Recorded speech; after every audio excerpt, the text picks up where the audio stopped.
1 o'clock, we got Nevada traveling to Kansas State. Nevada favored by 2 points in this game on the Big 12 Network / ESPN+. This is an interesting game. Nevada's favored by 2 points, and I was like, looking at the spread, like, that doesn't make any sense. Kansas State's look really good.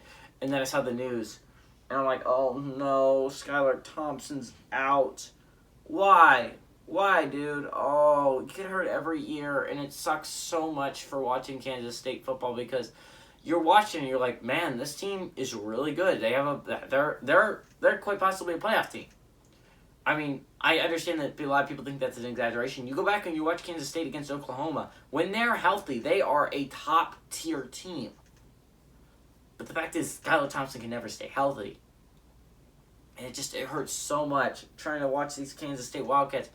He was ruled out indefinitely, but then also it said in the very next sentence he may return for a part of the season. And I'm like, okay, so that's not ruled out. I've never understood that. It says ruled out indefinitely. In my opinion, as soon as I heard that, I'm like, oh my God, he's out for the rest of his career? That's that bad of an injury? And then I'm like, oh wait, no, he'll be back in a couple of weeks. I'm like, what the hell does ruled out indefinitely mean then? Like, that's not indefinitely. That's like a couple of weeks. That's the opposite of indefinitely. That's nothing. But if Kansas State can survive this, it's just the problem is they play Oklahoma State next week and then Oklahoma. And if you don't have Skylar Thompson back for those games, I just don't know if you can win them. Like, that's a game where those are both games where you have to have top tier play. You need to, like, Oklahoma can make a couple of mistakes and still win a football game. Kansas State needs to play mostly mistake-free football if you want to beat Oklahoma, which they've done.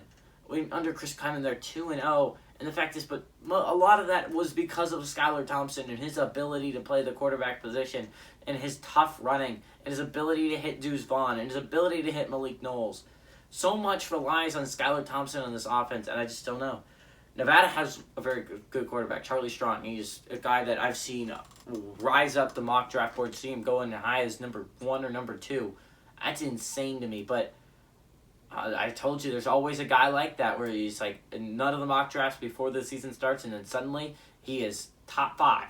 And it's what happened with Zach Wilson. It is what happened with Joe Burrow. There's always a guy like that makes such a great effort in his last year in college that he ends up getting picked very high. Nevada has a quarterback like that in Charlie Strong. I think Kansas State is the better overall team, but obviously Nevada has the better quarterback. I'm going to go with Kansas State. I think they're going to eke out a victory here. I think they're going to pull off the upset.